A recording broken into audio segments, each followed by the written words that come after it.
এ বাসানিবার আমার দিকে তাকাবা, চোখটা কোনদিক ঘুরাবা না, দেখো এক ফোঁটা পানি আসে কিনা গো।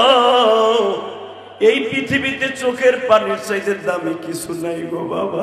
জাহান্নামের আগুন হারাম করতে চোখে পানি লাগবে, আমার বিশ্ব নবীরে খুশি করতে চোখে পানি লাগবে, আমার মাওলারে বন্ধু বানাইতে চোখে পানি লাগবে। ওয়াল্লাযীনা আমানু আশাদ্দু হুব্বান লিল্লাহ, আবার আল্লাহর সাথে বন্ধুত্ব স্থাপন করতে চোখে পানি ছাড়া কোনোদিন সম্ভব নয়। আমি জানি এই মাজবার মধ্যে কার যেন জনম দুঃখিনী মা,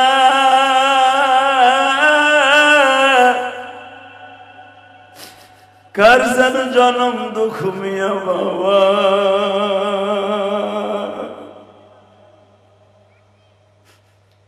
আজকের মাহফিলের সভাপতি সাহেবের একটা ছেলে আমার এই স্টেজে ওঠার আগে বাবা মায়ের কবরের কাছে নিয়ে গেছে, আমার সাথে মোনাজাতে চোখের পানি ফেলে ফেলে বলে, আল্লাহ আজকে মাহফিল হইতেছে, যদি আমার মা বেঁচে থাকতো না জানি আমার মা কত খুশি হইত। বাজান ওই সন্তানই দামি, যেই সন্তান মা বাবার জন্য চোখের পানি ফেলে কাঁদে।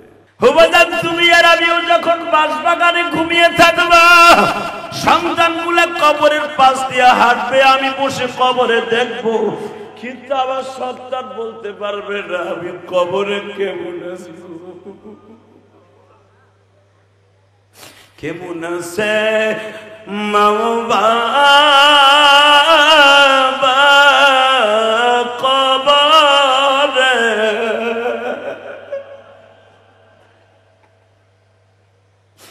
মালিক তুমি মাফ করিও তাদেরকে, মালিক তুমি মাফ করিও তাদেরকে।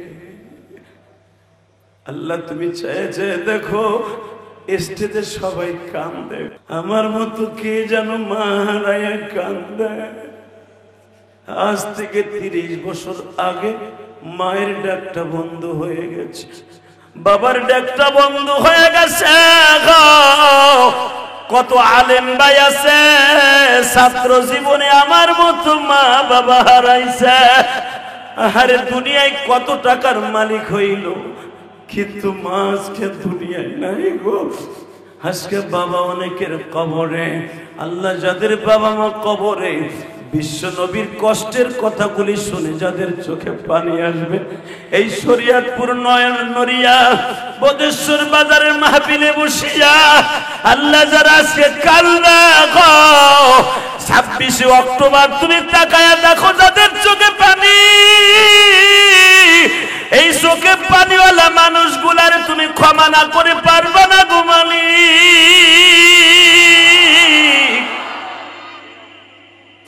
চোখের পানি ছাড়া তোমার যেমনে বন্ধু বানানো যায় না, চোখের পানি ছাড়া কারো দোয়া কবুল করানো যায় না।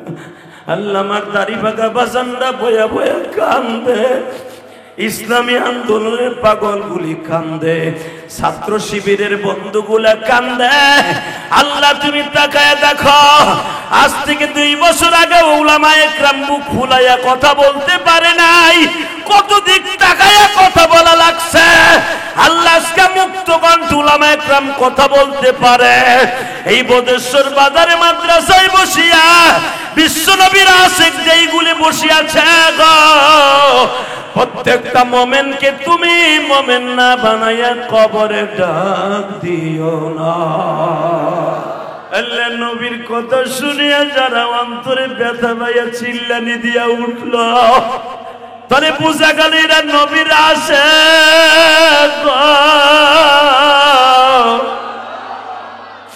নবীর আশিকরা কোনদিন জাহান্নামের আগুনে জ্বলতে পারে না। আমি যখনই বলছি আবু জেহেল আমার নবীর দয়ার নবীর গালে থাপ্পড় দিছে, আমি দেখছি নবীর প্রেমিক গুলার কলিজায় আঘাত করে ফেলেছে, মনে হয় হামুরি দিয়া কলিজার মধ্যে বাড়ি মারছে।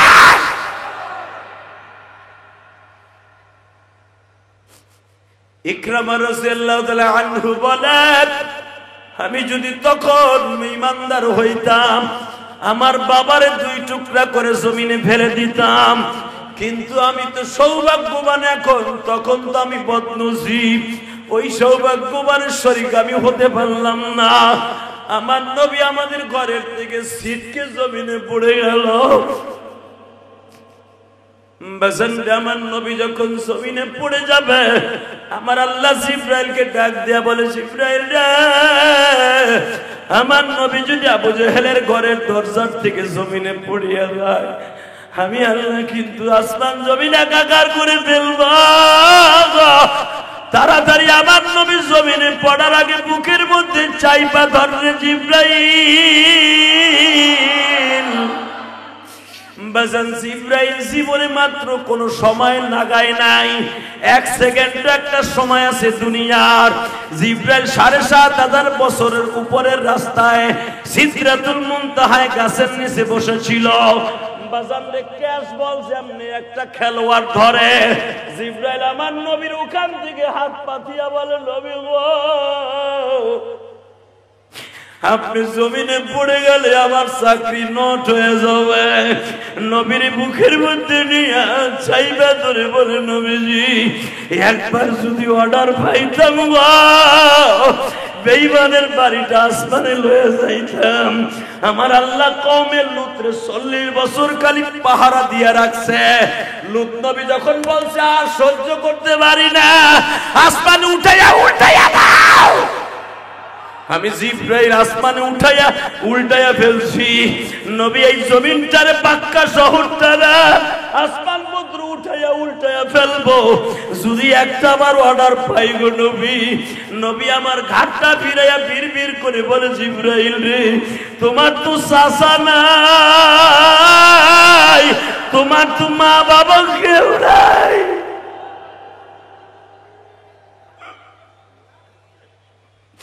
আমার আব্বা আমার গর্বে রাইখা মারা গেছে রে জিবরাইল।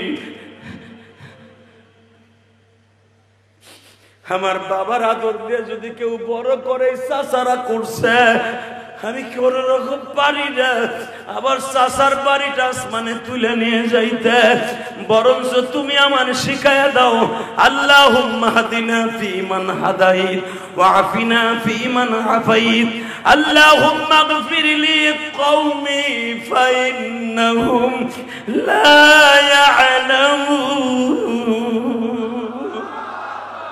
বরঞ্চ শিখায় দাও, আল্লাহ আমার কওমকে মাফ করে দাও, এরা আমারে চিনে না। তারা চিনে আমি বাতিজা, আমি যে নবী আমারে চিনে না। আল্লাহু আকবার বললেন না?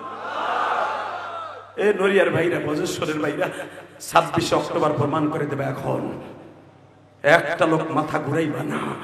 কে কইছে তোমার গুনাহ মাফ হইব না? আমি গ্যারান্টি দিয়ে গেলাম। আজকে যদি কারো গুনাহ মাফ না হয়, আজকে যারা আমার সামনে নবীর কথা শুনে কানছেন, বডিতে একটা জাকি দিছে না, আরে আমার নবীরে এইভাবে রাত্রে থাপ্পড় খাইছে। ওই রাহেব বলতেছে, খ্রিস্টান পাদ্রী বলতেছে, যার কথায় আবু জেহেল বাবা লড়াচড়া করে, যার কাছে না বইলা উৎপাসায় বা ব্যবসায়ও যায় না, এমনকি আবু তালেবও তার কাছে ব্যবসা চিঠি না দিয়া যায় না। বুহাইরা রাহেব যদি কোন বংশের মানুষকে বলতো, তোরা ব্যবসায় যাবি না, তোকে কপাল খারাপ হইব, ওই রাহেবের কথা মতো কেউ ব্যবসায় যাইতো না। বাবা এত দামি জিনিস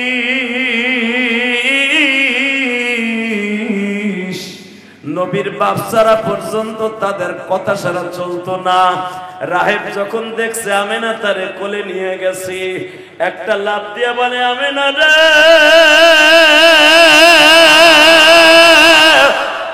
কারে লয় আসছো আমার কাছে ঝাড় দেওয়ার জন্য? তুই কি জানোস রে আমেনা, এই মানুষটার গালের মধ্যে এমন মেডিসিন আছে রে আমেনা, এই লোকটা যদি কোনো একটা কতলকৃত মানুষ, কারো হাত পাও 2 টুকরা হয়ে গেছে, গালের মধ্যে আঙ্গুলটা ঢুকাইয়া খণ্ডিত ওই স্থানটাকে হাত দিয়া জোড়া লাগাইয়া যদি চাপ দেয়া হয়, তার গালের মেডিসিনের খাতিরে জোড়া লাইগা যাবে। শরীয়তপুরের ঐতিহ্যবাহী মাহফিল এটা আব্দুল হক আব্বাসী সাহেবের মাঠ।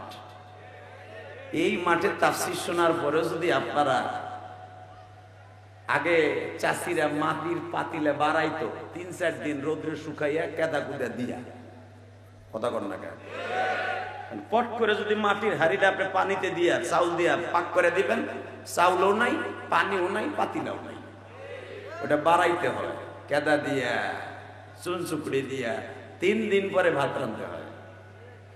ওই ভাত খায়া কেউ যদি ইবাদত করে তার গ্যাস্ট্রিক হইব না। আলহামদুলিল্লাহ বলেন। ওই মাছ চাষির পাতিলা এখনো নাই, এই জন্য আমাকে পেটটা হয়ে গেছে গ্যাস সিলিন্ডার। পাইপ লাগায় খালি চুলায় লাগাই দেখেন এমনি জ্বলবো, এটা গ্যাস সিলিন্ডার। অতএব একসাথে বলতে হবে সর্বময় ক্ষমতার মালিককে। এখানে আসার তৌফিক কে দিবেন? যেইবার তৌফিক কে দিবেন, সব কাজের শুরুতে কার নাম নিবেন? এই আল্লাহ আছে না নাই? আছে। বিশ্বাস হয়? তাহলে এখনো পর্যন্ত এমন আল্লাহর কুতুব ওয়াজ শুনবে বয়া বয়া ইশারের নামাজ তো পড়ে নাই, আছে না নাই? যেইগুলা নামাজ পড়ে নাই এগুলার আমরা হাত দিয়ে ইশারা ইশারা দিয়ে বলতে পারি ওই চান্দু, ওই চান্দু, ওই বল্টু, ওই সোল্টু নামাজ পড়ে নাই। কথা কন না কেন? বিড়ি খায় না গাঞ্জা খায়, তুমি তালাশ করে বেড়াও। কিন্তু একসাথে বলতে হবে নামাজ লাগবে কি লাগবে না? সত্য কথা। এটা যখন বুঝতেছেন নামাজ লাগবে, ইন্না সলাতা তানহা আনিল ফাহশাই ওয়াল মুনকার ওয়া যিকরুল্লাহি আকবার। সমস্ত ইবাদতের মেল কেন্দ্রবিন্দু হলো নামাজ। যার জীবনে নামাজ নাই ওর জিন্দেগীর কুত্তারও দাম নাই। আর হজ যাকাত সব ঠিক আছে, নামাজ নাই, কুকুরের দাম আছে, ওর দাম নাই। কথা বল না কেন? আমার গতকালকে এক বক্তার রেফারেন্স দিয়ে আমারে বলতেছে, মাফ করবেন আমাকে, না বলে পারছি না।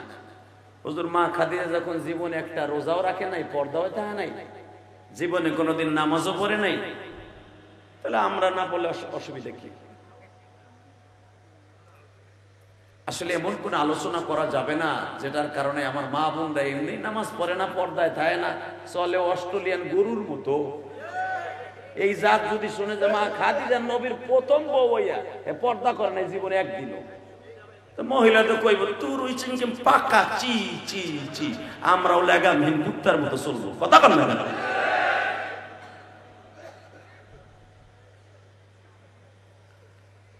আল্লাহ আমাদের হেফাজত করুক, যখন আমিন। রসুলের মাক্কি জিন্দিগি আর মাদানী জিন্দিগি এক না। মাক্কি জিন্দিগিতে নবী কাউকে একটা চটকানিও দেয় না, খালি মার খাইছে। এই আয়াত নবীর জন্য প্রযোজ্য ছিল। ওয়ামা আরসালনাকা ইল্লা রাহমাতাল লিল আলামিন।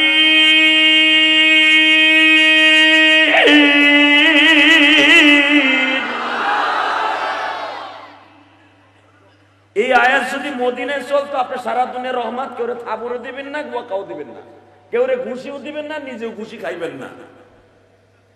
ইসলামে বদস্বর পর্যন্ত আসতো না। কথা বলেন না কেন? মক্কায় মায়ের খাইছে, মদিনায় মায়ের দিছে।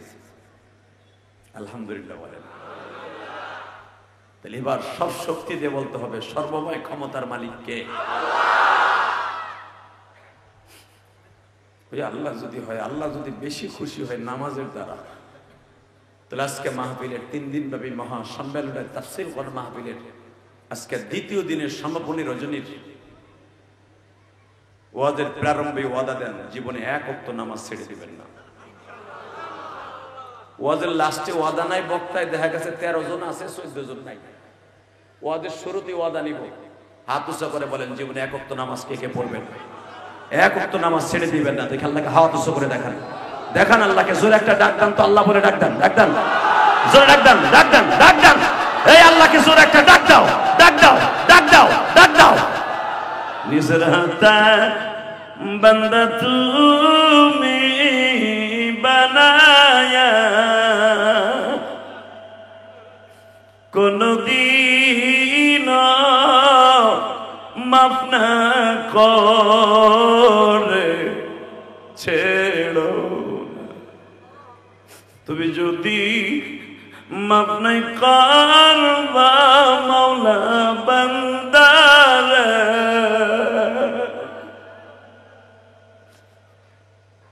মানুষ রূপে কেন মোদের বানাই। আল্লাহ ওয়াজের শুরুতেই ওয়াদা দিয়েছিলেন নামাজ পড়বে, এদের প্রত্যেককে 5 ওয়াক্ত নামাজি বানাই দিবা। জোরে কোন আমিন, আরো জোরে। আর এমন নামাজ পড়ার সুযোগ দিবা যারা নামাজের সাথে সাথে জান্নাতের দলিল পরসা নামজারি সহ লইয়া কবরে যাইতে পারে। ইনশাআল্লাহ বলে এডি আছেন তো সবাই?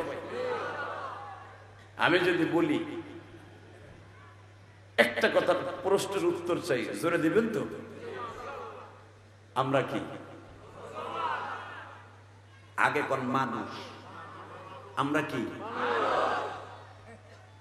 এখন যদি বলি আমরা মানুষ হয়ে পৃথিবীর শ্রেষ্ঠ মহামানব একজন নবী পেয়েছি, যেই নবীর উম্মত হওয়ার জন্য দুনিয়া সব নবী আল্লাহর কাছে দরখাস্ত দিয়েছে,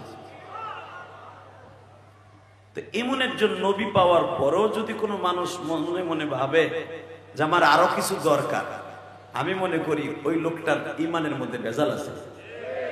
কথা বল না কেন? তো যে আল্লাহ আপনাকে আমাকে এত সুন্দর মনোরম পরিবেশ দান করেছেন, বলেন তো দেখি আলহামদুলিল্লাহ, বলেন তো আল্লাহু আকবার। 47তম 3 দিন ব্যাপী ভোজেশ্বর জবসা শাহেদ আলী হাওলাদার দারুস সুন্নাহ ইসলামিয়া মাদ্রাসা কর্তৃক আয়োজিত তাফসিরুল কোরআন মাহফিল ও মহাসম্মেলন, ইসলামী মহাসম্মেলনের সম্মানিত সভাপতি, আপনাদের অত্যন্ত প্রিয় মানুষ যিনি এখনো পর্যন্ত বেঁচে আছেন, ওনার সহধর্মণী মাদ্রাসাকে বুকে নিয়ে ঘুমিয়ে আছেন, ওনার কবরটা জিয়ারত করে আসলাম। আপনাদের অত্যন্ত প্রিয় যিনি 47 বছর পর্যন্ত একই মাদ্রাসার একই তাফসির কোরআন মাহফিলের সম্মানিত সভাপতি, মাদ্রাসার সভাপতি জনাব আলহাজ শাহজাহান হাওলাদার, বারাকাল্লাহু ফি হায়াতি ওয়া ইজ্জতি ওয়া জালালি, আমিন। আজকের মাহফিলে দ্বিতীয় দিনে জান্না ওয়াজ করেছেন আমার আগে হযরত আল্লামা মাওলানা মিজানুর রহমান কুতুবপুরী, মোহাম্মদ আলী শরীয়তপুরী, যারা গতকালকে ওয়াজ করেছেন, না আজকেই প্রথম দিন, দ্বিতীয় দিন, যারা গতকালকে ওয়াজ করেছেন অত্যন্ত দামি দামি কথা বলেছেন। আজকে আমি গুনাহগার হাজির হয়েছি, নিজেকে ধন্য মনে করছি, কিন্তু আজকে সবচেয়ে আমার ব্যর্থতা, আমার এই চোখটা গতকালকে রাতের থেকে কি বলে, কোন দেশের ভাষা কি বলবো, আমাকে গোপালগঞ্জের ভাষায় উদাইছে, শরীয়তপুরের ভাষা চোখ উঠছে না উদাইছে বুঝাইতে পারবো না, উঠছে তো উঠলে তো আমি হাতে নিয়ে ঘুরতাম, লাল হয়েছে, ব্যথা হয়েছে, দরদ হয়েছে, তাই না? এটা আমার নবীরও হয়েছিল, যখন মারহাবা, এটা হওয়া ভালো, এটা রাসূলের সুন্নাত। আমার নবীর যখন হইলেন, আমার নবীর 6 বছর বয়সে একবার চোখ উঠছিল। 6 বছর বয়সে চোখ উঠলে সুবহানাল্লাহ বিহামদিহি, 6 বছর বয়সে চোখ ওঠার পরে আমার রাসূলের কলিজার টুকরা মা আমেনা নিয়ে গেছে একজন পাদ্রীর কাছে, এক হুজুরের কাছে, একটু যাইরা দেন। পাদ্রীর বাড়ি ছিল, আপনারা ছিলেন মসজিদে আয়েশা, অর্থাৎ এখন যেখান থেকে হাজিরা উমরার ইহরাম বাঁধে, যদিও এটা ইহরামের মিস্তাক না, মা আয়েশা সিদ্দিকার মসজিদের যেখানে, এর পিছনে ছিল এই পাদ্রীর বাড়ি। এই পাদ্রীর কথায় আবু জেহেল পর্যন্ত হ্যারে পূজা দিত আর সেবা দিত। তো পাদ্রীর কাছে সবাই বলে মুহাম্মাদের চোখ উঠছে, এত সুন্দর চোখ, চোখটা ওঠার কারণে পুরো চেহারাটাই লাল হয়ে গেছে। আর আমার নবী তো লাল সুন্দর ছিলেন, আর ইউসুফ আলাইহিস সালাম ছিলেন সাদা সুন্দর। তো তো নবীর চেহারাটাই পুরো লাল হয়ে গেছে। তাই বলতেছে যে তুমি ওই রাহেবের কাছে নিয়ে যাও, ওই হুজুরের কাছে নিয়ে যাও, চোখ জাইরা দিলে লালও কমে যাবে, ব্যথাও চলে যাবে। মা তো মার সাইডে দরদি কেউ আছে? মা কোলে কইরা আমার নবীর এইভাবে কোলে কইরা, 6 বছরের নবী আমার, একটা উন্নি দিয়া ঢাইকা, কেউ যেন আমার পোলার চোখ না দেয়, চোখ লাগতে পারে। জনমদুখিনী মা আমেনা, রসুলের মা আমেনা নবীকে কোলে করে একটা উন্না দিয়ে ঢাইকা নিয়ে গেছে রাহেলের কাছে, যে আমার পোলার একটু চোখ উঠছে, দরদ হয়েছে, একটু জাইরে দেন। একবার আমার নবীর চেহারার দিকে তাকায় বলে, কারে জারতে লয়েছ? সুবহানাল্লাহ, বাইতে যাইয়া কইলেন, এখানে কইয়েন না, মোর কোলের মধ্যে বইয়া কইয়েন, ভালো হইবে। 47 বছর ধরে ওয়াজ শুনেন, কোন জায়গা সুবহানাল্লাহ কইতে এটা বুঝেন না? হ্যাঁ, রেডি? ওই রাহেব বলতেছে, খ্রিস্টান পাদ্রী বলতেছে, যার কথায় আবু জেহেল বাবা লড়াচড়া করে, যার কাছে না বইলা উৎপাশায় বা ব্যবসায়ও যায় না, এমনকি আবু তালেবও তার কাছে ব্যবসা চিঠি না দিয়া যায় না। বুহাইরা রাহেব যদি কোন বংশের মানুষকে বলতো তোরা ব্যবসায় যাবি না, তোকে কপাল খারাপ হইব, ওই রাহেবের কথা মতো কেউ ব্যবসায় যাইতো না। বাবা এত দামি জিনিস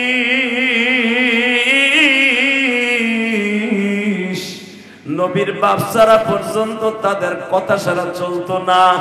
রাহেব যখন দেখছে আমেনা তারে কোলে নিয়ে গেছি, একটা লাফ দিয়া বলে, আমেনা রে,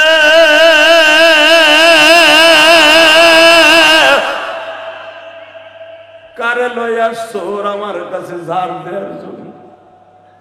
তুই কি জানোস রে আমেনা, এই মানুষটার গালের মধ্যে এমন মেডিসিন আছে রে আমেনা, এই লোকটা যদি কোনো একটা কতলকৃত মানুষ, কারো হাত পাও 2 টুকরা হয়ে গেছে, গালের মধ্যে আঙ্গুলটা ঢুকাইয়া খণ্ডিত ওই স্থানটাকে হাত দিয়া জোড়া লাগাইয়া যদি চাপ দেয়া হয়, তার গালের মেডিসিনের খাতিরে জোড়া লাইগা যাবে।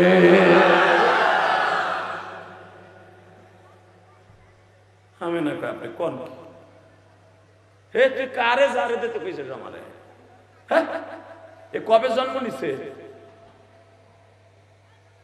আমি না বলে 5 বছর পর্যন্ত ছিল তার দাইমার বাসায়, হালিমাই সাদিয়ার বাসায়।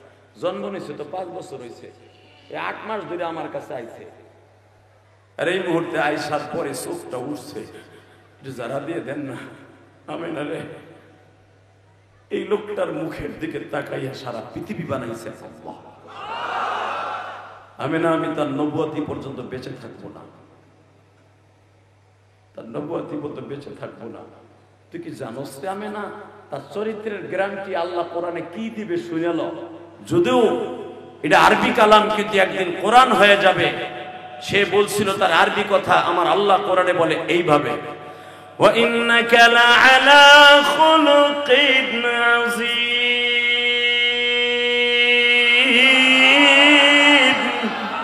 ওয়া মা আরসালনাকা ইল্লা রাহমাতাল লিল আলামিন।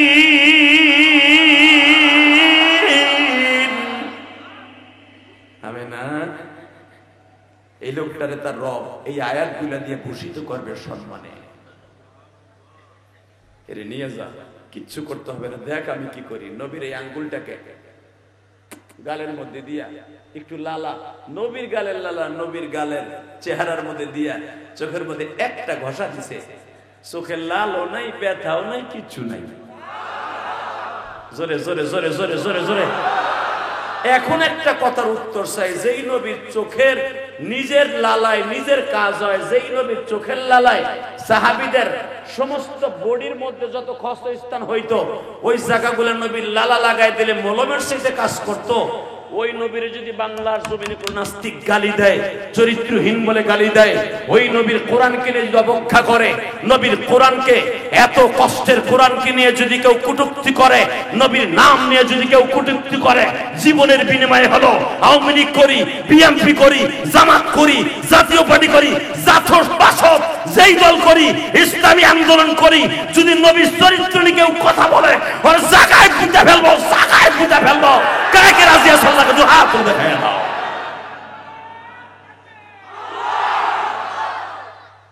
শেষ। খারাপ থাকতে যেতে সাহস পাইলে না, শেষ হইবই না কে? ফেসবুকের পিছনেই তো শেষ।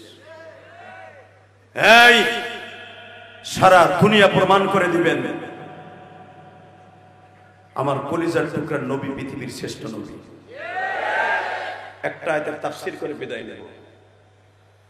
আমার নবীর চরিত্রের সামনে পৃথিবীর কোন নবীর চরিত্র কুলাবে না।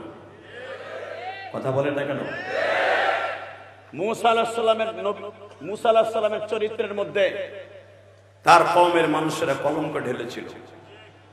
বলছিল না যে এই মেয়েটাকে সে গর্ভপাত করাইছে, এই মহিলার গর্ভে যে বাচ্চা, এটা মুসা নবীর করা। নাউজুবিল্লাহ বাইতে যে কবেন। ইউনুস নবীকে তার কওমের মানুষগুলা দোষারোপ করে এমন মাইর দিয়ে দুঃখের চোটে মাছের পেটে চলে গেছিল বেটায়। জাকারিয়া সালামের চরিত্রে আঘাত দিয়েছিল, বলেছিল আপন ভাইরা বিটি মারিয়ামের সাথে জেনা করছে, পেটে বাচ্চা আসছে। আরো জোরে বলতে হবে। জাকারিয়া সালাম কষ্ট সহ্য করতে না পেরে দৌড় মেরেছিল কওমের ডরে, গাছের কাছে আশ্রয় চেয়েছিল, গাছ তাকে আশ্রয় দিয়েও ছিল।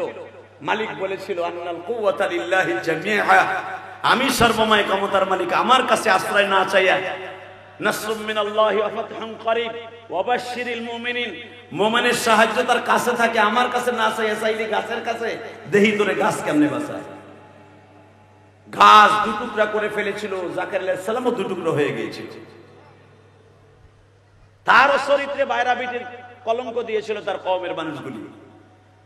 কথাগুলো ভালো করে বুঝবেন। কিন্তু পৃথিবীতে একটা নবী যার চরিত্রে কোনো বেঈমান পর্যন্ত কলঙ্ক দিতে সাহস পায় নাই। ওয়া ইন্নাকা লাআলা খুলুকিন আযীম, সে আমার প্রাণের নবী, জানের নবী, কলিজার নবী, যার জন্য হাসতে হাসতে জীবন দিতে রাজি। রাজি আছেন না নাই?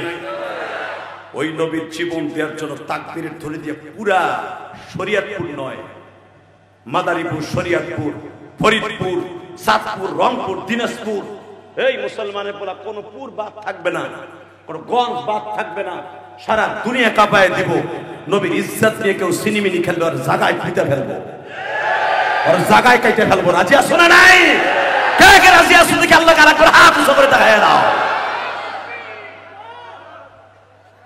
আল্লাহ কবুল করুক, জোর করে আমিন। তাকানের দিকে সর্বময় ক্ষমতার মালিক যিনি, ওই আল্লাহ যদি তার চরিত্রের গ্যারান্টি দেয়, ওই আল্লাহ যদি তার চরিত্রের গ্যারান্টি দিয়ে তাকে পবিত্র ঘোষণা দেয়, আমার মতো নাউয়াটাহি বাউয়াটাহি আমার নবীর চরিত্র নিয়ে যদি অবিশ্বাস করে, মনে করতে হবে আমার জন্মের মধ্যে ভেজাল আছে। আবু জেহেলের সাথে আমার নবীর একদিন দেখা, সাফা মারা পাহাড়ের মাঝখানে নবীও তাহাজ্জুদ করে যায়, বেমান আবু জেহেলও আসতেছে, কিন্তু সারা রাত কিন্তু দাঁড়ায় দাঁড়ায় আমার নবীর কোরআন তেলাওয়াত শুনতো। আবু জেহেল আমার নবীর কোরআন তেলাওয়াত না শুনে কোনোদিন বিছনায় যাইত না। এটা ছিল আবু জেহেলের ঘুমের ঔষধ। সুবহানাল্লাহ জোরে কোন।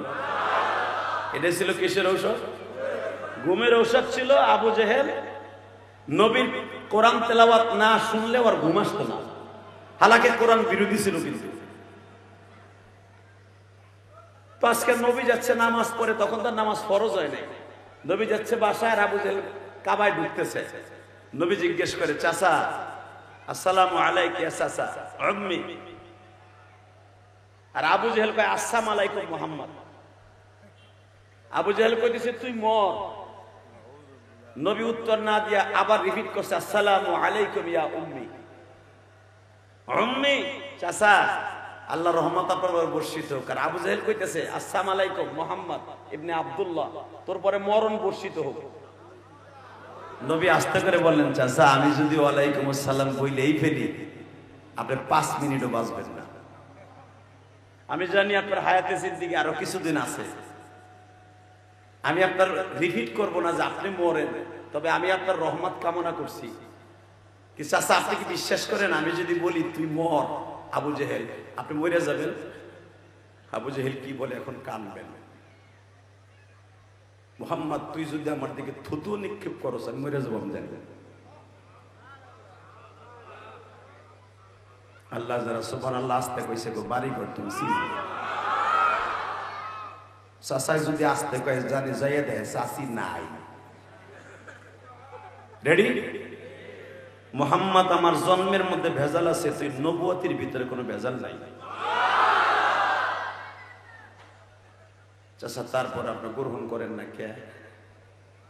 আবু জাহিল কয় করি না, একটু নেতাগিরি রাজনীতি করি তো বাতিজা, আমি যদি করে ফেলাই তাহলে মক্কার রাজনীতি 1 নম্বরে আমার থাকবো না, 2 নম্বরে আমি যে সালান সুতা নিয়ে চলি মক্কায় যার কারণে আমার এত দাম ওইটা থাকবো না। বাজানরে আমার নবী বললেন চাচা আবার দেখা হবে, প্রস্তুত থাকেন। কলিজার বাইরে রে, আমার কলিজার নবী 7 দিন পরে আবার বেঈমানরে দাওয়াত দেয়। কয়দিন? জোরে কর চাচা, কুলু লা ইলাহা ইল্লাল্লাহ তুফলিহুন। বেঈমান আবু জাহেল দীপ্ত কণ্ঠে বলে দিল ভাতিজা আমার কাছে আজকে কয়েকজন এমন থেকে মানুষ আসবে, কোনদিন আমার সামনে কখনো তো এই দিনের দাওয়াত ফালতা কাজ, এই দাওয়াতের কাজ কোনোদিন দিনের বেলায় আমার কাছে নিয়ে আসবি। আমার নবী বললেন চাচা আমি যতদিন বাঁচবো দাওয়াত ও তাবলীগের কাজ করে যাব, জীবনও যদি চলে যায় দাওয়াত ও তাবলীগের কাজ কেউ বন্ধ করতে পারবে না। আবু জেহেল দীপ্ত কণ্ঠে বলে দিল যদি আরেকবার দিনের বেলা মানুষের সামনে আমার দাওয়াত দেস তোর গালের সল ফাটায় ফেলবো। আবার শরীয়তপুরের কলিজার টুকরা আশিকে রাসূল বাবাজিরা, যেই মানুষটা জীবনে কোনোদিন উম্মতের রাইখা পেটটা ভরে খায় নাই, যেই মানুষটা জীবনে কোনোদিন পুরাটা রাত্র ঘুমায় নাই, যেই মানুষটা কোনোদিন ওহুদের মাঠ থেকে আসার পরে গোশত চাবাইয়া খেতে পারে না, তাকে যখন বলে দেওয়া হয়েছে যদি একবার আর একবার আমার সামনে দিনের বেলায় দেখি তোর গালের সল ফাটায় ফেলবো, বলতে দেরি আছে আমার নবী অন্তরের মধ্যে বাবা ব্যথা পাইতে দেরি করলেন। চলে গেলেন মা খাদিজার বাড়ি। মা খাদিজা এমন একজন বুদ্ধিমতী মহিলা ছিলেন, যেই মহিলা বাজার মানুষের চেহারা দেখলে বুঝতে পারতেন কত সেন্টিমিটার কষ্ট পাইছে। মা খাদিজা এমন একজন মহিলা চেহারা দেখলে বলতে পারতেন যে কত টন কষ্ট পাইছে একটু আগে। নবী ঘরে ঢোকার সাথে বুঝে লাইছে আমার স্বামীর আজকে অন্তরটা ক্ষত বিক্ষত হয়ে গেছে। মহিলারা ওয়াশরুমটা আসছে না? আছে? কোন মহিলা যদি স্বামীর দরদ বুঝিয়া ওই জায়গাটা মলম লাগায় দেয়, খোদার কসম ওই মহিলা মা খাদিজার সাথে জান্নাতে যাবে। বরং আমাগো বউরা মলম তো লাগাই না, পারলে ওখানে চাকু দিয়ে একটা পোজ দেয়। কারণ এই জামানা তো পর কি আর জামানা। আর শরীয়তপুর নইরা সবচেয়ে বাংলাদেশের ভিতরে প্রবাসী ইটালি বেশি। এগো বউরে তো কিছু কওয়াই যাবে না, কইলে ইটালিয়ান আর একটা ফিট আছে, তুই যাবি গা আর এক মগা রেডি আছে, তুই ডেট ফেল, ও ইটালি ও ইটালি, তুই ডেট ফেল, তোরটা নিয়ে আর একজনে সাজাবো। কথা বলেন না কেন? টাকা নেই দিকে মা খাদিজা 40 বছর বয়সে নবীর ঘরে আসছে, একটা 25 বছরের টকবুকা যুবকের ঘরে। আপনি কি জানেন আল্লাহ পাক মা খাদিজারে বাসর ঘরের থেকেই এমন বানাই দিয়েছে, মা নবী বিশ্ব নবী এত বছর ঘর করছে কোনোদিন বুঝতেও পারেন নাই যে এই মেয়েটার অন্য কোথাও বিয়ে হয়েছে। সুবহানাল্লাহ আসতে গেলে আপনি জীবনে বউর আদর পাবেন, ফোন নাই পাবেন কপালে, খালি ফোন নাই খাবেন। এই যৌবন কালটা তো খাইয়ে গিয়েছেন ফোন না বুড়া বেড়া। আমি আবার বলছি মা খাদিজা একজন মানুষকে দেখে বুঝতে পারতেন সে কত টন কষ্ট পাইছে। নবীর দেখে টান দিয়ে বুকের মধ্যে নিয়ে কয়, বুঝছি বুঝছি, আলামিন সাহেব আজকে অনেক কষ্ট পাইছে, আবুল কাসেম সাহেব অনেক কষ্ট পাইছে। আবুল কাসেম ছিলেন নবীর বড় ছিলেন না, কাসেম সাহেব অনেক কষ্ট পাইছে, আবি ফাতেমা অনেক কষ্ট পাইছে, ফাতেমার আব্বা অনেক কষ্ট পাইছে। নবী বলে, খাদিজার এমন কষ্ট পাইছে জীবনে কোনোদিন পাই নাই, আমি যেটা আশা করি নাই সেইটা বেঈমান আমারে বলছে। কি? তারে দিনের বেলায় দিনের দাওয়াত দিলে বলে আমারে থাপ্পড় দিব। ও যদি আমার থাপ্পড়ি দেয় পুরা মক্কা নগরী কমে লুতের মতো আল্লাহ উল্টায় দেবে। মা খাদিজা চট করে বলে ফেললেন, আপনারা দিনের বেলায় যাইতে না করছে, রাত্রে তো আর না করে নাই। 33 জন কয় সুবহানাল্লাহ। এখানে যদি আমি জিহাদির বউ হইতো, আর এই চাচার বউ যদি হইতো, তুমি মাতবাড়ি মারাইতে যাও কা বুদেশ্বর বাজারে, তোমার মতো জানো না তোমার আওয়ামী লীগ ক্ষমতা নেই এখন? কথা বল না কেন? তুমি যাও, তোমার থাপ্পড় দিতে সাথে যাইও না। গত বছর আপনারা জানেন এক ওয়াজে আমার গাড়ি ভাগছে, দেখছিলেন না? আমার বউ কয় ওই এলাকার ওয়াজ নেবেন না, খবরদার। আমি যদি শুনি যে সিরাজগঞ্জ আপনি ওয়াজ দিচ্ছেন, আপনারা যাইতে দিবেন না। আমি এক গাড়ি ভাঙ্গাতে দিবি না করো। আর নবীর যে কতবার ভাঙছে তা দেখলে না? আমার নবীর দাঁত ভাঙছে, মাথা ভাঙছে, থাপড়াইয়া গালের চল বানায় লাইছে। আমার গাড়ি ভাঙছে, আমার তো থাপ্পড় দেয় নাই।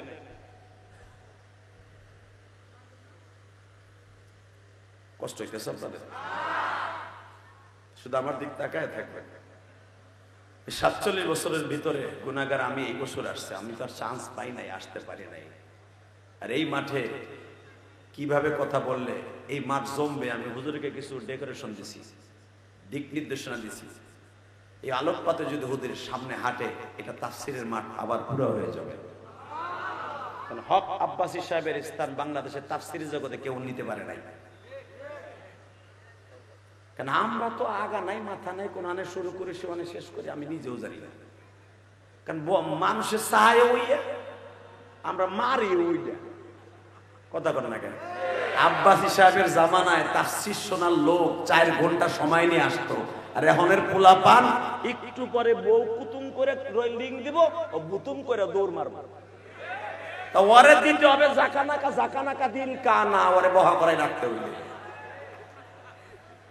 ওকে তাফসীর শুনবে? আমার তাফসীর শোনার লোক হলে এই সমস্ত মুরব্বীরা। কথা বলেন না কেন? মুরব্বী তো থাকবো হুদা 112 জন।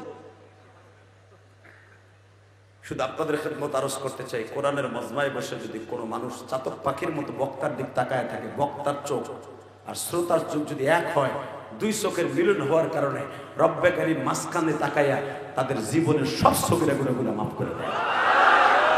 কোনো সন্দেহ নাই এর মধ্যে, কোনো সন্দেহ নাই। ওই যে একজনের লুঙ্গি কেবল খুলছে, কে বলে একটা দিছি, লুঙ্গি খুলে গেছে, খাড়া গেছে গায়ে। লজ্জা লাগলো, খাড়া লুঙ্গিটা যে পরবো আমি, কে বইয়ে বইয়ে পরন যেন ছাতা। লিল্লাহি তাকবীর, লিল্লাহি তাকবীর। দিন ইসলাম, দিন ইসলাম। আল কোরআনের আলো সংসদে জল, লিল্লাহি তাকবীর। কেমন লাগে? চশমা সহিতেছে এটা কই নাই, কেমন লাগে মানে তাকবীর কেমন লাগে? 22 চশমা সহিতে তো আমার খুব খারাপ লাগে, কিন্তু আজকে চোখটা খুব ব্যথা করতেছে। এর লাগে মাঝে মাঝে দিমু, আবার বাইবেল নিয়ে স্টাইল করতেছি। কারণ আমরা তো হাঁটলেও দোষ, কাইকিয়ে হাঁটলেও দোষ, আবার যদি একটু জোরে হাঁটে কথা না হুজুর জুলাই কেন মোটা হয়ে গেছে পিছু। কথা কর না কেন? সব দিক দিয়ে হুজুরকে দোষ। কথা কর না কেন? শেখ হাসিনার পতন করছে, বিড়ি রাস্তাঘাট কি সুন্দর করছে। শরীয়তপুরের রাস্তার উপরে কি লেগে গজব পড়ছে, আমার মনে হয় এই লেগে হের পরে গজব পড়ছে। 1 নাম্বার নেমো খারাপ ছিল। কথা কর না কেন? শরীয়তপুরের জায়গা দিছে ব্রিজের জায়গা, আর নিগো জায়গা নিজের বাপ দাদার সম্পদ দিয়ে দিছে ব্রিজের লাগা। কোটি হাজার কোটি টাকা সম্পদ যদি শরীয়তপুর আলারা হ্যাঁ রাস্তা ঠিক থাকবো না, এটা নেবো হারামের কাম না? তো যেই হালারা ওই সময় ক্ষমতায় আসিল ওকে দইরা পিছি চাপ দেন নাই কেন? এখন পর্যন্ত রাস্তা দিয়ে আসলে মেয়ে রাস্তা দিয়ে আসতে পারি না, নতুন গাড়ি সাইলেন্সের পিছনে ঢেকে জায়গা। হালাকে বাংলাদেশে সবচাইতে পদ্মা সেতুর জন্য অবদান হলো শরীয়তপুরের মানুষের। শরীয়তপুরের বুকের উপর যে পদ্মা সেতু গেছে মিয়া, কথা বল না কেন? মাদারীপুর ঠিক হয়েছে কিন্তু শরীয়তপুর কিচ্ছু হয় নাই। চোর গুলা আসিল কই? হিরুনসি গুলি। আল্লাহ হেফাজত করুক, জোর করে আমিন, আরো জোর করে আমিন। আপনার ভাইবেন না অন্য কোন সরকার আইলে এই রাস্তার কাম হইব, আর হইব না, ও কমে বালি হয়ে গেছে। তবে শরীয়তপুরের লোককে আমি বলবো আপনারা এখনো রেডি হন। পদ্মা সেতু দিয়ে অন্তত 300 লাড়ি দিয়ে খারান যে রাস্তা ঠিক করবি, তারপরে পদ্মা সেতু গাড়ি চলবো, ঠিক হয়ে যাবে। দেখছেন কুমিল্লা লাগো জোর দেখছেন, নোয়াখালী লাগো জোর দেখছেন, তারা বিভাগ নেওয়ার জন্য দেখেন রাস্তা অবরোধ করে। আল্লাহ আমাদের হেফাজত করুক, জোর করে আমিন।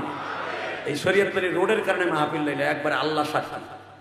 বছর আমি একটা মাহফিল 2টা মাহফিল করি বছর, কত মাহফিলের অপর জামি নাই খালি এই রাস্তার কারণে। আমি না খালি অনেক বক্তে রাখতে চাই,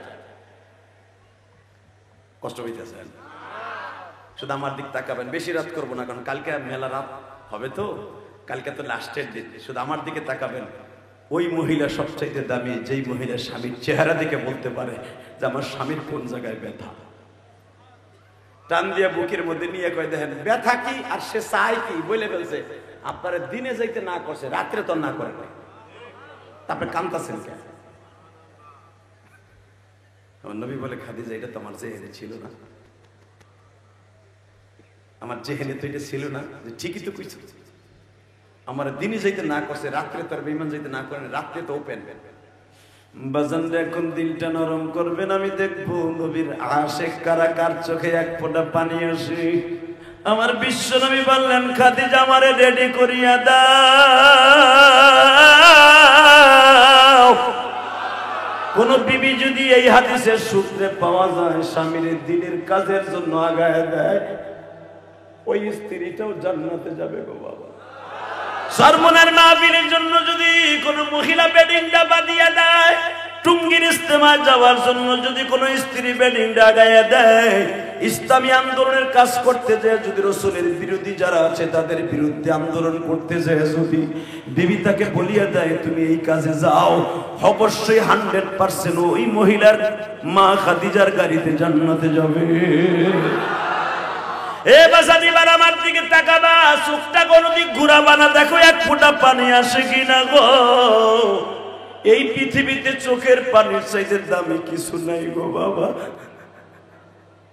জাহান্নামের আগুন হারাম করতে চোখে পানি লাগবে, আমার বিশ্ব নবীরে খুশি করতে চোখে পানি লাগবে, আমার মাওলারে বন্ধু বানাইতে চোখে পানি লাগবে। ওয়াল্লাযীনা আমানু ওয়াশাদ্দু হুব্বাল লিল্লাহ, আবার আল্লাহর সাথে বন্ধুত্ব স্থাপন করতে চোখে পানি ছাড়া কোনোদিন সম্ভব নয়।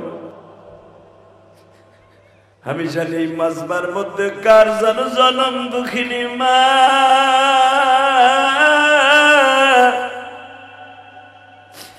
কার যেন জনম দুঃখ মিয়া বাবা।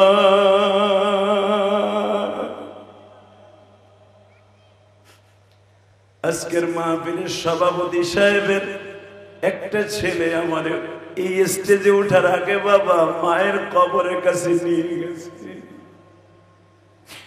আমার সাথে মোনাজাতে চোখের পানি ফেলে ফেলে বলে আল্লাহ আজকে মাহফিল হইতেছে, যদি আমার মা বেঁচে থাকতো না জানি আমার মা কত খুশি হইত। বাজান ওই সন্তানই দামি, যেই সন্তান মা বাবার জন্য চোখের পানি ফেলে কাঁদে। আমি ইলিয়াসুর রহমান জিহাদি 12 বছর বয়সে মা হারাইছি। মায়ের কষ্ট বুকের মধ্যে নিয়ে বাবা আলেম হইছি। শরীয়তপুরের এমন কোন মাহফিল গ্রামে যেখানে আসছি মায়ের কথাটা বলতে বলতে বুকটা ব্যথা করে ফেলছি। এখনো জানি না আমার মা কবরে কেমন আছে। দুনিয়ায় লন্ডনে 1 মিনিটের মধ্যে খবর লওয়া যায়, সৌদি আরবে 1 মিনিটে খবর লওয়া যায়, বাজার আমেরিকায় 1 মিনিটে খবর লওয়া যায়, কিন্তু মাদ্রাসার পিছনে ঘুমিয়ে আছে সভাপতি সাহেবের স্ত্রী, বলতে পারে না কেমন আছে খবরে। হুবাদান তুমি আর আমিও যখন বাঁশবাগানে ঘুমিয়ে থাকবা, সন্তানগুলা কবরের পাশ দিয়ে হাঁটবে, আমি বসে কবরে দেখবো, কিন্তু আবার সন্তান বলতে পারবে না আমি কবরে কেমন আছি। কেমন আছে মা বাবা কবরে,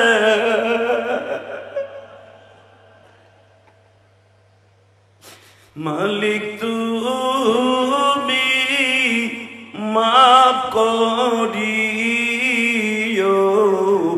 তাদেরকে, মালিক তুমি মাফ করিও তাদেরকে। আল্লাহ তুমি চেয়ে দেখো স্টেজে সবাই কান্দে, আমার মতো কে যেন মা হারায়া কান্দে। আজ থেকে 30 বছর আগে মায়ের ডাকটা বন্ধ হয়ে গেছে, বাবার ডাকটা বন্ধ হয়ে গেছে। কত আলেম ভাই আছে ছাত্র জীবনে আমার মতো মা বাবা হারাইছে। আরে দুনিয়ায় কত টাকার মালিক হইল, কিন্তু মা আজকে দুনিয়ায় নাই গো। আজকে বাবা অনেকের কবরে। আল্লাহ যাদের বাবা মা কবরে, বিশ্ব নবীর কষ্টের কথাগুলি শুনে যাদের চোখে পানি আসবে, এই শরীয়তপুর নয়ন নরিয়া বদেশ্বর বাজারের মাহফিলে বসিয়া আল্লাহ যারা আজকে কান্না গো, 26 অক্টোবর তুমি তাকায়া দেখো যাদের চোখে পানি, এই চোখে পানিওয়ালা মানুষগুলার তুমি ক্ষমা না করে পারবা না গো মালিক।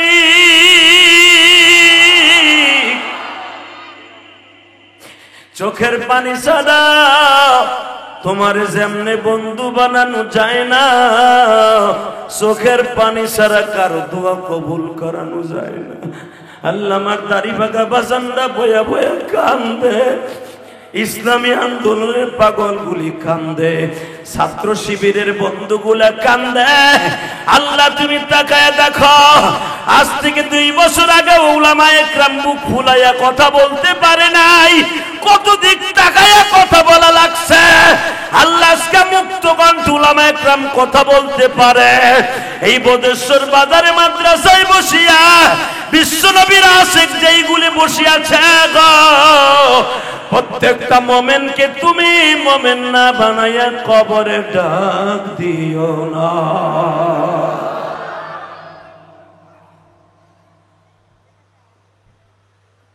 কষ্ট হয়? কসম করে বলছে চোখের পানি ছাড়া কেউ আপনার ওলি বানাইতে পারে নাই, পারবো না।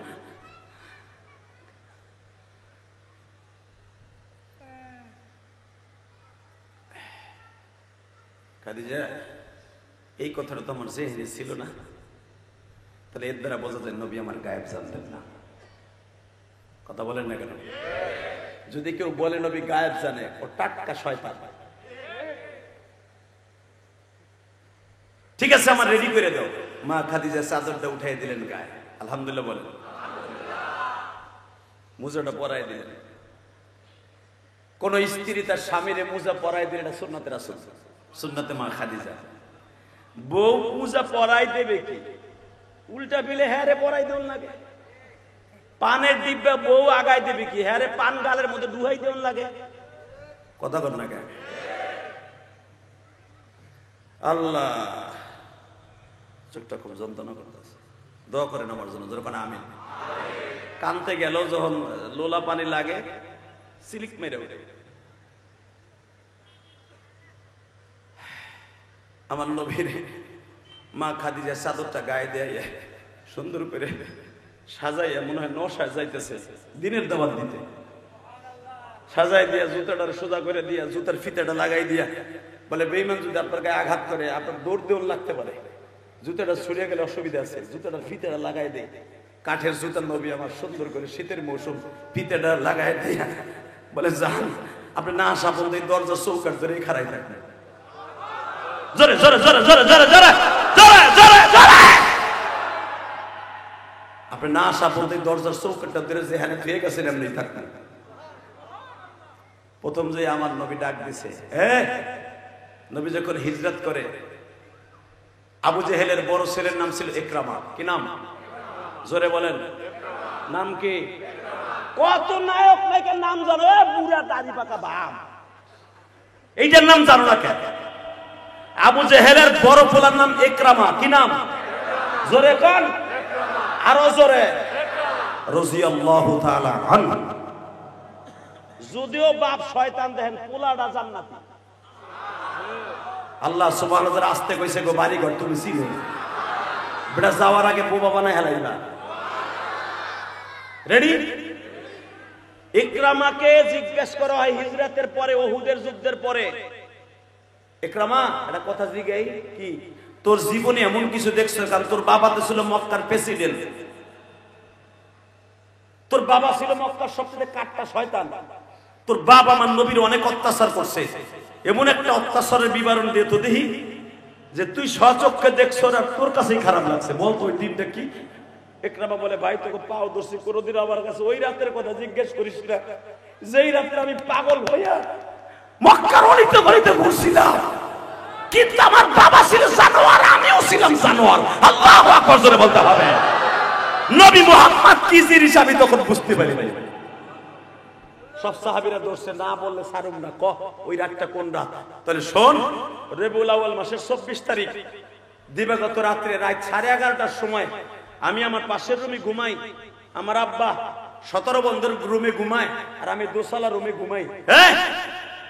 আমি বড় হয়ে গেছি, আমার ঘর আলাদা করে দিছে, আমি আলাদা ঘরে আমার নবীর পায়ের আঘাত শুনে আমি জানালার কাপড় সরাই দেখি আর কেউ না, রাত 11:30টার সময় একটাই মহামানব দাঁড়াই রয়েছে, যার চরিত্রের গ্যারান্টি আল্লাহ এখন বুঝতেছে, এইভাবে দিছে, ওয়া ইন্নাকা লাআলা খুলুকিন আযীম।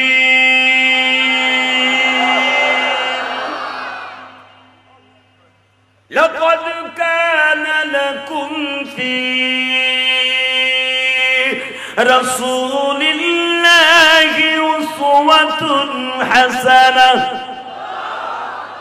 কোরআন তেলাওয়াত শুনে যারা আল্লাহু আকবার বলবেন জীবনে হাড়ের রোগে ভুগতে হবে না। আর আল্লাহু আকবার ওয়া রাব্বাকা ফাকাব্বির, এটা হলো তাকবীরের ধ্বনি, এমন একটা রোগের ঔষধ। এই আওয়াজটা যদি কেউ বলন্দ আওয়াজে দেয়, আল্লাহ নিজে কোরআনে বলছে ওয়া রাব্বাকা ফাকাব্বির, আওয়াজগুলো বলন্দ ভাবে দিবে, তাকবীরের আওয়াজ, এক একটা তাকবীর আওয়াজ আল্লাহু আকবার বলবা, জান্নাতের ভিতরে তোমার নাম তোমার বাবার নাম সহ আল্লাহ আল্লাহু আকবার গাছ আল্লাহ স্বয়ং আমি নিজে লাগাই দেব। মুসলমান যতবার বিজয় ছিনিয়ে এনেছে তাকবীরের ধ্বনি দিয়ে বিজয় ছিনিয়ে এনেছে। শাহজালাল ইয়ামানি সিলেটের জমিনকে দখল করেছে, তাকবীরের ধ্বনি দিয়ে দখল করেছে। আমার বিশ্বনবী বদরের যুদ্ধে বিজয় ছিনিয়ে এনেছে, তাকবীরের ধ্বনি দিয়ে এনেছে। খায়বার, বদর, উহুদ যুদ্ধ যা করেছে তাকবীরের ধ্বনি দিয়ে এনেছে। যদি কখনো দরকার হয় কসাই মোদি যে কোনো মুহূর্তে আমার বাংলার জমিনে আক্রমণ করতে পারে, যে কোনো মুহূর্তে আমেরিকার সৈন্যরা বাংলাদেশে করিডোরের নামে কক্সবাজারকে দখল করতে পারে, যে কোনো মুহূর্তে মায়ানমারকে শয়তানগুলি বাংলার জমিনে ঢুকে পার্বত্য চট্টগ্রাম দখল করতে পারে। জীবনের বিনিময় হলো পাকিস্তানিদেরকে সামনে কুত্তার মতো পিটাইয়ে খেদাইছি। বাংলার মুসলমান এদের বিরুদ্ধে করছে উঠতে কাকে রাজি আছো? আল্লাহ কিছু হাত দেখায় দাও।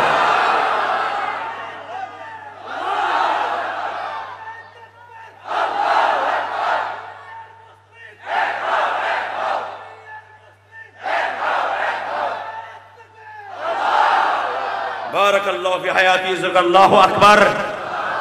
আমেরিকান সৈন্য অলরেডি ঢুকে গেছে, অলরেডি ঢুকে গেছে। এদের উস্কানি পেয়ে পার্বত্য চট্টগ্রামের সেই রোহিঙ্গারা বাংলাদেশকে নতুন করে পার্বত্য চট্টগ্রাম স্বাধীন চায়। জ্যামে আমরা ঢুকাইতে পারছি 11 লক্ষ রোহিঙ্গা, এগুলারে সার পোকার মতো ডলা দিয়ে মারতেও পারি ইনশাআল্লাহ। মাথা নাড়া সারা দিবি, একবারে কল্লা ধরে সারাই ফেলবে। রাজি আছেন না নাই?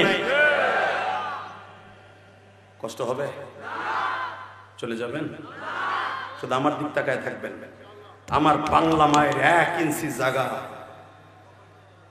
কারো হাতে তুলে দিব না, দিব না, দিব না, দিব না।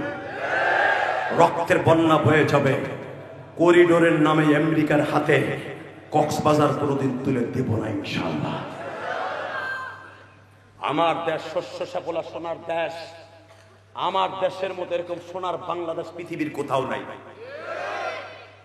এই ভদেশ্বর বাজারে এক ভাই আর এক ভাইয়ের দোকানদারে ঠিকই হিংসা থাকতে পারে, কিন্তু একজন মাদারীপুর থেকে সেখানে যদি জোর করে দখল করতে চায়, 2 ভাই এক হয়ে যায়। এটা পৃথিবীর কোনো দেশে পাবেন না। কষ্ট হয়? আর মাত্র 7-8 মিনিট কথা বলবো। কয়টা পর্যন্ত চলবে? টাটকা মিথ্যা কথা এটা। আপনিও থাকবেন না, আমিও থাকবো না। তবে যত সময় থাকবেন ওঠা বসার চেষ্টা করবেন না, বলেন ইনশাআল্লাহ। লিল্লাহি তাকবীর। দিন ইসলাম, দিন ইসলাম। আল কোরআনের আলো, সংসদে জল। লিল্লাহি তাকবীর। আল্লাহ বহুত সরকারি তো দেখলাম, অন্তত 60টা সিট আলেম ওলামার হাতে দেও না। আমি 6 জনে কয় আমি 64টার হাতে দিয়ে দেখছো না?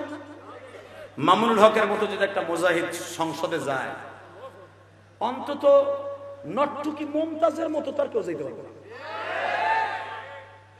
কথা বল না কেন? তারানা হালিম নাটক, নট্টিকার, পতিতা, এগুলো তো যেতে পারবো না। ফয়জুল করিমের মতো যদি একটা মর্তে মুজাহিদ, যে রঙের কথা বলো না কেন, বাংলাদেশে প্রথম শেখ হাসিনাকে তারাবার পিছনে প্রথম ব্যারিকেড ভেঙেছিল শায়েখের যন্ত্রণায়।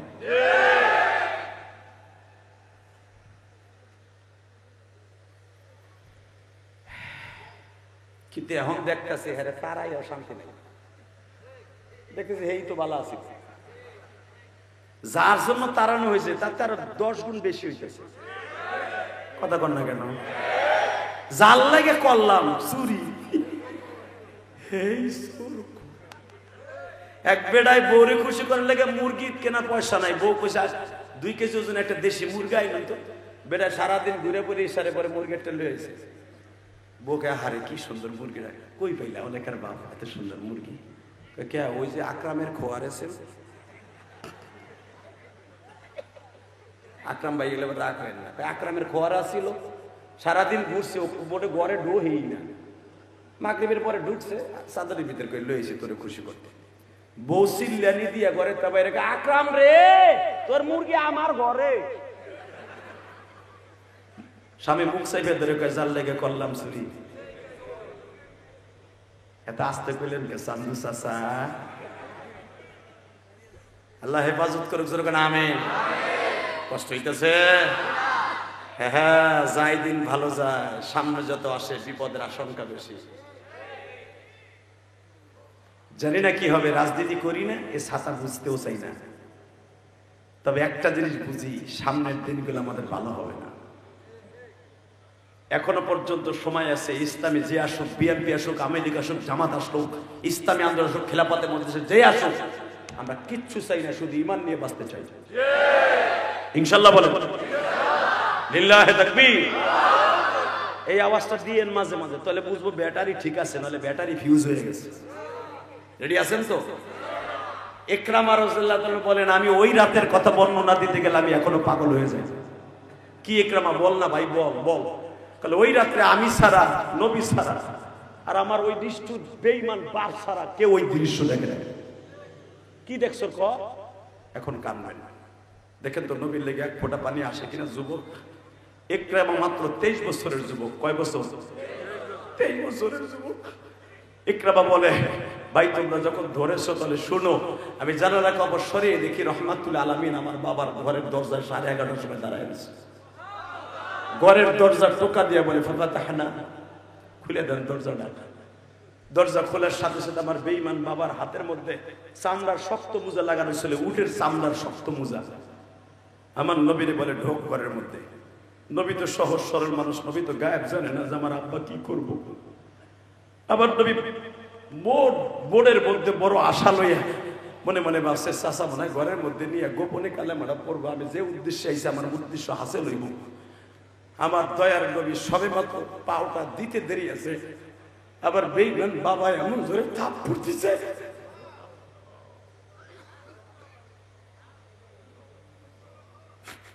আল্লাহ নবীর কথা শুনিয়া যারা অন্তরে ব্যথা পাইয়া চিল্লানি দিয়া উঠল, তাহলে বুঝা গেল এরা নবীর আসে।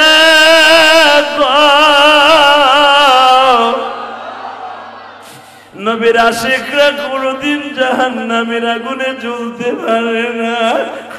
আমি যখনই বলছি আবু জেহেল আমার নবীর দয়ার নবীর গালে থাপ্পড় দিছে, আমি দেখছি নবীর প্রেমিক গুলার কলিজায় আঘাত করে ফেলেছে, মনে হয় হামুরি দিয়া কলিজার মধ্যে বাড়ি মারছে।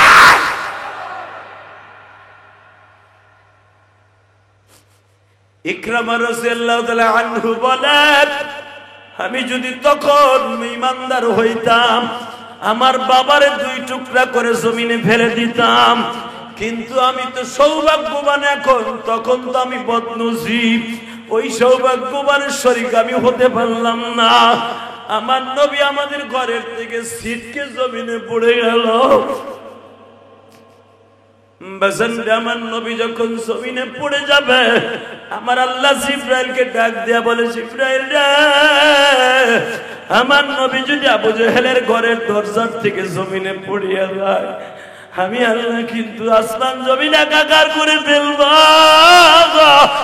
তাড়াতাড়ি আমার নবী জমিনে পড়ার আগে বুকের মধ্যে চাইপা ধরে জিবরাইল। বাজান জিবরাইল জীবনে মাত্র কোন সময় লাগায় নাই, 1 সেকেন্ড একটা সময় আছে দুনিয়ার। জিবরাইল 7,500 বছরের উপরের রাস্তায় সিদরাতুল মুনতাহায় গাছের নিচে বসেছিল। বাজান রে ক্যাশ বল যেমনি একটা খেলোয়াড় ধরে, জিবরাইল আমার নবীর ওখান থেকে হাত পাতিয়া বলে, নবী গো, আপনি জমিনে পড়ে গেলে আমার চাকরি নট হয়ে যাবে।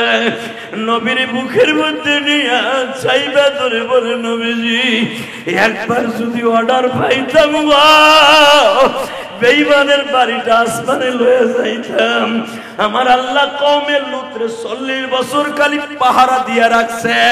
লুত নবী যখন বলছে আর সহ্য করতে পারি না, আসমানে উঠাইয়া দাও, আমি জিবরাইল আসমানে উল্টাইয়া ফেলছি। নবী এই জমিনটারে পাক্কা শহরটারে আসমান পত্র উল্টাইয়া ফেলবো যদি একটা আবার অর্ডার পাই গো নবী।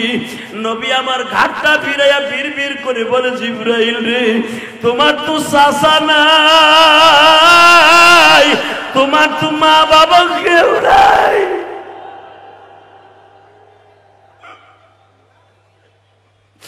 আমার আব্বা আমার গর্বে রাইখা মারা গেছে রে জিবরাইল। আমার বাবার আদর দিয়ে যদি কেউ বড় করে চাচারা করছে, আমি কোন রকম পারি না আবার চাচার বাড়িটা আসমানে তুলে নিয়ে যাইতে, বরঞ্চ তুমি আমার শিখায়া দাও, আল্লাহুম্মা হাদিনা ফীমান হাদাইত ওয়া আফিনা ফীমান আফাইত, আল্লাহুম্মা গফির লি কওমি ফাইন্নাহুম লা ইয়ালামুন। বরঞ্চ শিখায় দাও, আল্লাহ আমার কমকে মাফ করে দাও, এরা আমারে চিনে না। তারা চিনে আমি বাতিজা, আমি যে নবী আমারে চিনে না। আল্লাহু আকবার বললেন না? এ নরিয়ার ভাইরা, বজেশ্বরের ভাইরা, 26 অক্টোবর প্রমাণ করে দেবে। এখন একটা লোক মাথা ঘুরাইবা না। কে কইছে তোমার গুনাহ মাফ হইব না? আমি গ্যারান্টি দিয়ে গেলাম।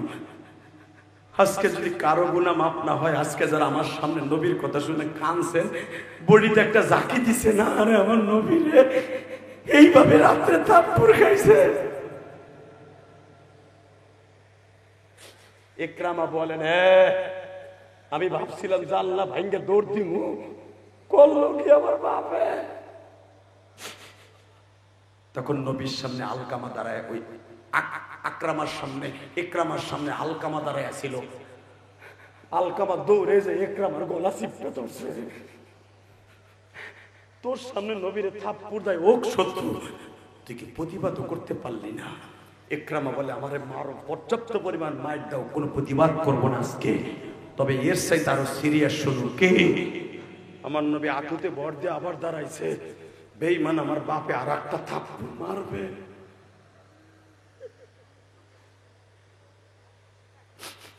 আমার নবী বললেন, চাচাজি একটা মারছো, যদি আর একটা মারতে যাও। প্রথমবার আমি জিব্রাইলের মার ফিরাইছি, তখন জিব্রাইল ছিল সিদরাতুল মুনতাহায়। জিব্রাইল বারবার আমারে সিগন্যাল দিয়া বলতেছে, নবী গো প্রথমবার থাপ্পড় মারছে মাইনা নেছি, যদি আর একবার মারে আপনার পারমিশন চাইবো না, পুরা পাক্কা শহর উল্টে ফেলবো। আমার বাবা দরজা লাগায় দিল।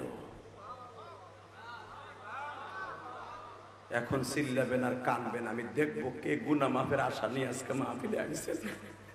কে কইছে আপনার গুনাহ মাফ হইব না? বাবা, সারা পৃথিবী জান্নাত জাহান্নাম এক পাল্লায় দেন, আর আপনি রিকশা চালক গরিব মানুষের গুনাহগারের চোখের এক ফোঁটা পানি, নবীর ইশকের পানি, জাহান্নামের আগুনের ভয়ের এক ফোঁটা পানি এক পাল্লায় দেন, সারা দুনিয়া জান্নাত জাহান্নামের চাইতে আপনার চোখের পানির ওজন বেশি। জানেন আপনি চোখের পানির দাম কত? এই জন্যই তো কানতে দিশা পাই না। তবে স্টেজে যারা আছে, যাদের চোখের পানিগুলো লেবু রসের মতো জড়তাছে, এই 47 বছরের জিন্দেগি কোন দোয়া কবুল না হলো আজকেরটা কবুল হতে পারে, আল্লাহ করতে পারে।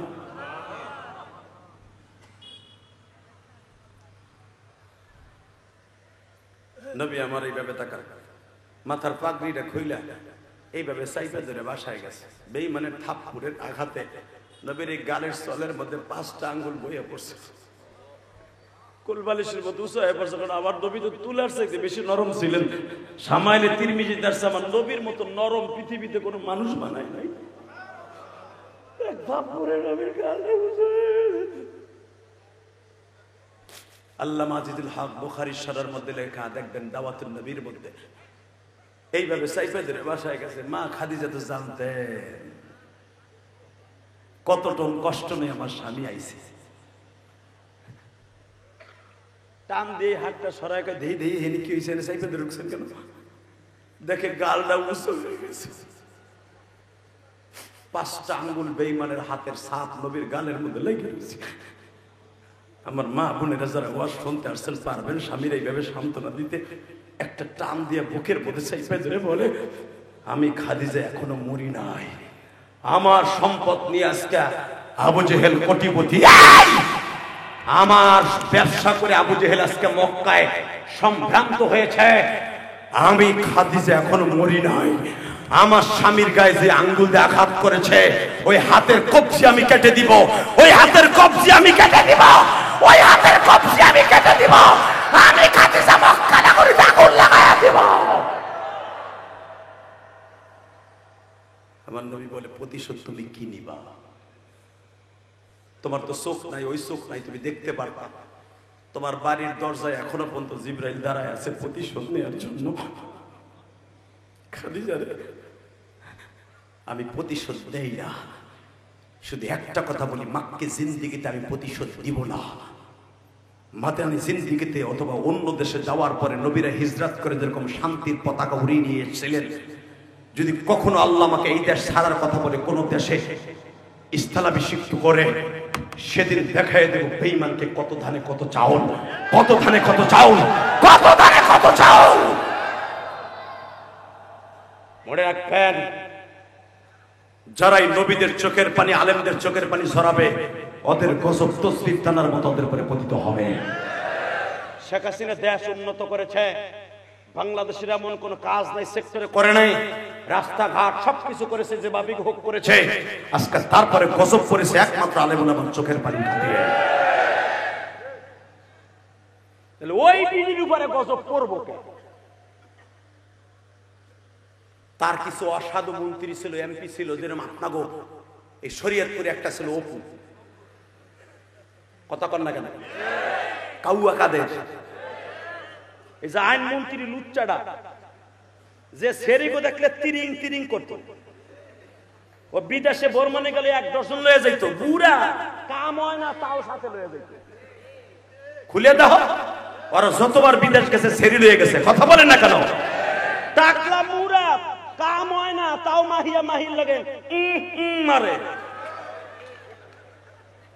দুশ্চরিত্রহীন টাকলা মুরাতে দিক দিয়া আলেম ওলামারে লুচ্চা কয়ে গালি দেয়।